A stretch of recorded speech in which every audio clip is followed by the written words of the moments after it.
was inviting her into my heart. She was out riding in some other man's car. She was my nighttime, thought I was her star. Guess I was wrong, but see I'm strong. Won't take long for me to move on. Oh, please don't worry about me, I'm fine. Hey, only gonna play the fool one time. Trust me when I say that I'll be okay. Go on, girl. Go on, girl. Go on, girl. Hey, everybody. Long time no hear. How is everyone doing today? I hope you've all had an amazing spring, or like welcoming into the spring after all that winter, for those of you who have the 4 seasons. And I'm hoping that you're all feeling positive, excited, happy, with all the flowers blooming and all the green that's returning to us, And also the birds. I love listening to the birds in the morning. I took some time off to give you guys, my listeners especially, time to work on your financial plans, to understand what it is that you want out of your finances and out of your vision for yourself this year. And I just wanted to check in with you guys to see how are things going. Have you found that accountability partner that's going to help you achieve your goals? Have you decided how much you're going to be putting away in your checking and your savings? Are you looking at interest rates for savings and CDs? Are you thinking about retirement? Are you managing your money well? And when I'm asking this question, I also will let you know that there is a podcast prior to this one about money management. So if you haven't listened to it yet, I do encourage you to go and listen to it. As always, I have to disclaim that I am not a certified financial planner. So whatever information that I'm giving you is purely for educational purposes, and also from my experience, things that have worked for me, and I am hoping that they will work for you too. I just also wanted to talk a little bit about like the current situation now, which is with the interest rates going up and things like that. I know a lot of people are wondering, what does this mean for me, and what does this mean for the kind of money I have?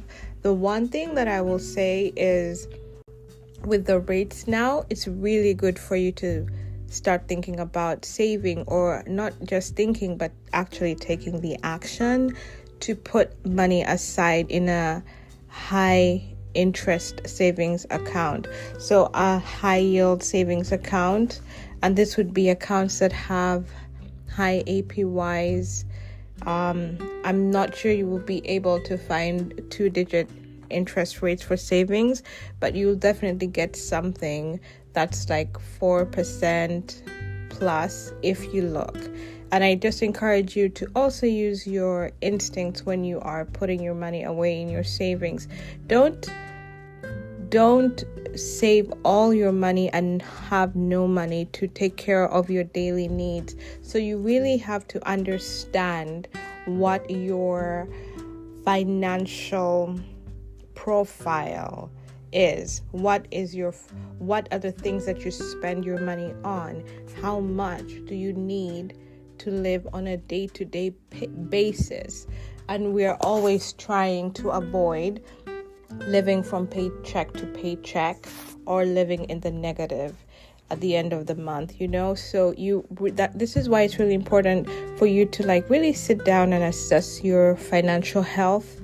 Make sure you know where your money is going, and you know how much money is coming in, and how much money you can afford to set aside in a savings, or if you decide to put it in a CD.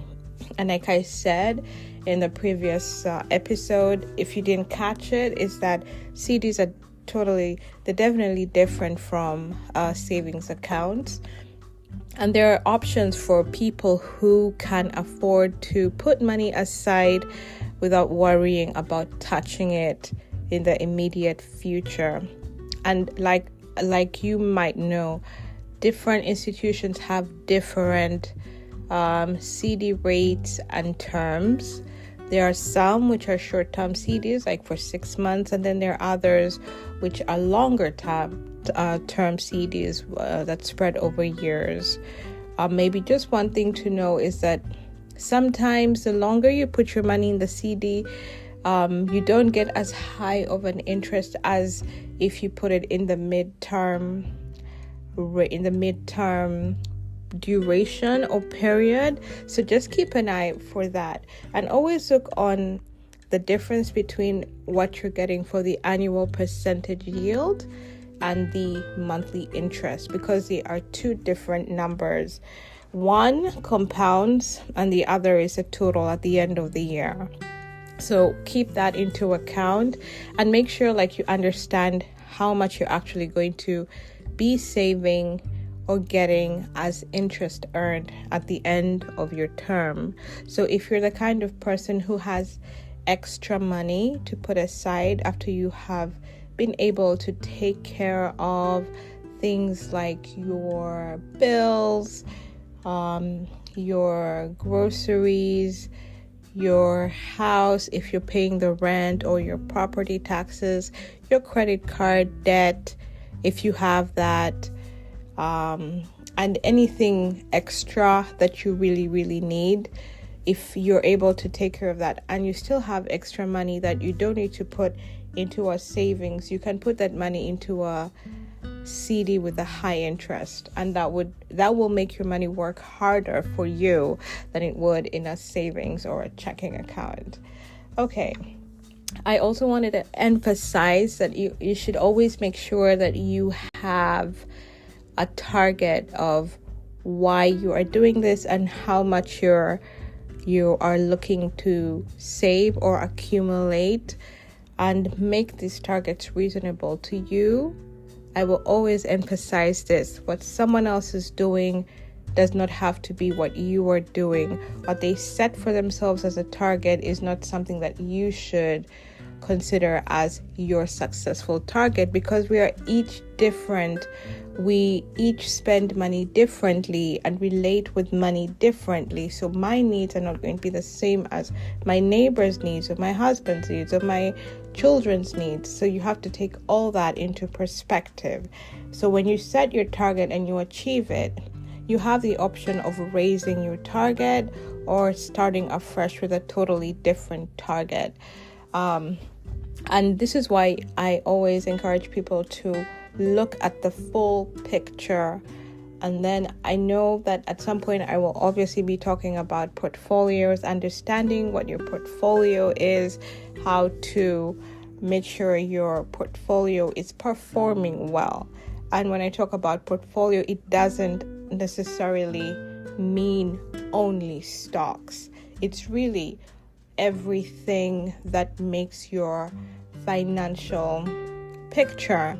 So your retirement accounts, your savings account, your cash or liquid assets, that's like money in your checking that you can pull out on a daily with no issue, your stocks, bonds, real estate if you have any, and real estate can be digital real estate or physical assets that you have. So that's the kind of portfolio I'm talking about. And as you build your education or your literacy around the different products that make up your financial profile, you begin to understand how you can make your money work for you in certain aspects of your life. Like how it can work for you if you have a child and you want to put money away for their college, and you will look into things. There's certain instruments you can look into that will help you achieve that goal. If you're trying to put money away for medical and health needs, you will learn that there are certain instruments you can use to grow that buffer or that fund to take care of those needs. If you're thinking about when you're going to retire, you want to have enough in there to take care of your daily expenses. There are things you can do to be able to achieve that and to make it such that you are not straining on your current living or lifestyle or sacrificing experiencing life now, because it is important for you to be able to experience the beauty of living in the present, but being conscious and mindful of future expenses. And it's always a learning process. You're going to find that you're going to have to readjust over time to make sure you're achieving your goals. You're going to have to course correct sometimes, but if you set it up in a way that you will be successful, then it should not be much of a hurdle for you. And this is why I'm here, is to be able to give you some of the advice that you would need to achieve all that, but still be able to enjoy your life and to be content with your life, or to achieve the lifestyle that you want to achieve without feeling like you are sacrificing a lot. All right, I'm going to stop there for now. I hope you enjoyed that tidbit of information. I hope you listen to my previous podcast, because there's a lot of information there that can help you as well. And I hope you enjoy the rest of spring. Who knows, maybe I'll pop back soon again to give you some more information on everything finance and everything building wealth. All right, that's it from me. Ciao.